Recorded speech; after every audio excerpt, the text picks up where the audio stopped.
السلام علیکم ګرانو دوستانو، تازه خبر نوین الحق او راشد خان د پاکستان سوپر لیګ کې لوبیږي. راشد خان یو ځل بیا د خپلې لاهور قلندرز لوبډلې سره لاسلیک کړی دی چې لاهور لوبډلې د ځان سره ساتلی دی او نوین الحق هم کویټې ګلیډیټرز لوبډلې له ځان سره کړی دی. د افغانستان کرکټ ملي لوبډلې ځوان او چټک توپ اچوونکی نوین الحق مورید د پاکستان سوپر لیګ کې د کویټه ګلیډیټرز لوبډلې له ځان سره وساتي او په راتلونکي پړاو سیالیو کې به ورسره ولوبیږي. نوین الحق تر دې وړاندې د پاکستان سوپر لیګ نه دی لوبولی، نوموړي د پاکستان سوپر لیګ په تیر پړاو ډراپ کې هم د کویټه ګلیډیټرز لوبډلې لخوا اخیستل شوی و، خو بیا د شخصي دلایلو په سبب په دغه لیګ کې برخه وانخیسته. خو په ورته وخت کې د بنګلادیش پریمیر لیګ ولوبوي.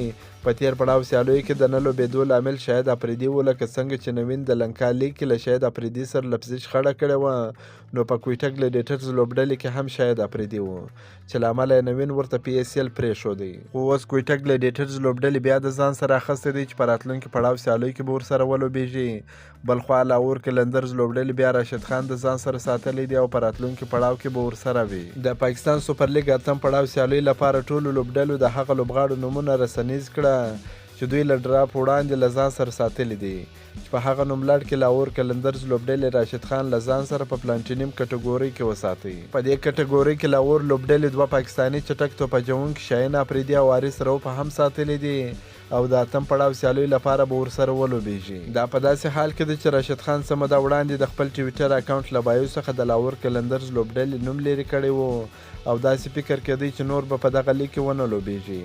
اوس بیا ورسره یو ځای شوی. د یادولو وړ ده چې د پاکستان سوپر لیګ اتم پړاو به د فروری په 15مه نیټه پیل سي او د لوبغاړو اخیستلو یا ډرا پړاو به د نومبر له 13مې څخه تر 22مې نیټې پورې ترسره سي. که مو دا ویډیو خوښه شوې در سره لایک کړئ او د خپلو ملګرو سره هم شیر کړئ. دا نور تازه معلوماتو لپاره هم زموږ سره اوسئ. تر بلې ویډیو پر د الله په امان.